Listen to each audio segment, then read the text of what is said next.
During the first days of her life, the female infant does not see this sadness.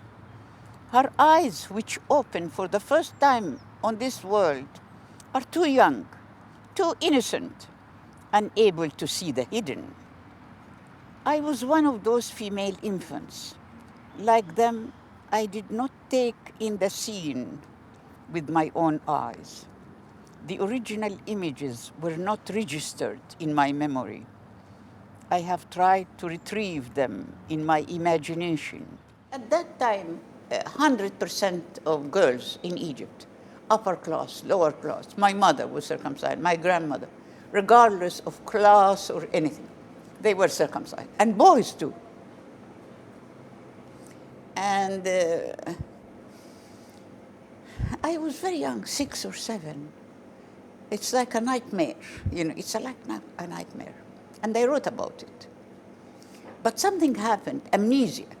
We call it in medicine, childhood amnesia. You forget. And suddenly you remember. When I was in the medical college, when I started to examine girls and women who are circumcised. So I started to see it in front of me. It came to the conscious. It moved from the unconscious to the conscious. So I started to be aware and to rebel and to write against it. The Minister of Health was against me. Religious people were against me. Doctors, my colleagues, were against me. Everybody were against me. Nobody with me.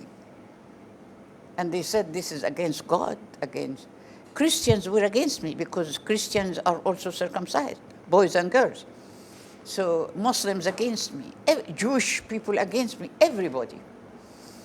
And I suffered a lot at that time because sometimes you question yourself. When all the world against you, then you see maybe I'm wrong. But I never said I'm wrong in relation to that. In my village at that time, and in all villages, usually the ceremony of the marriage, that the girl is exposed to very harsh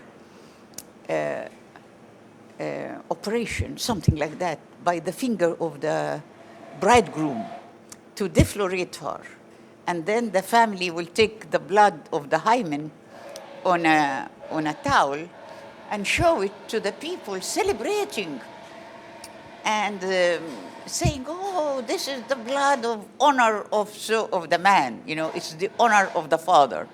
And the father is so happy with this blood on the towel, and the girl is dying.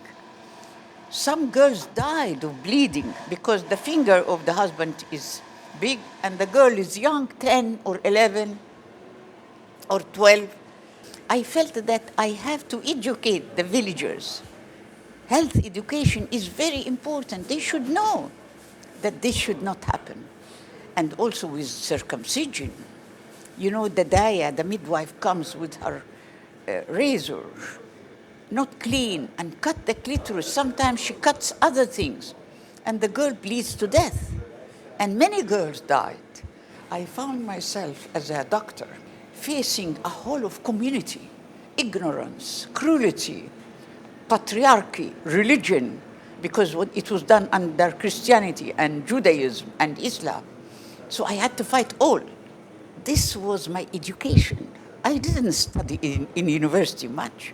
I studied in life as a physician, and this made me angry. All children question religion because they have common sense. All religions against common sense,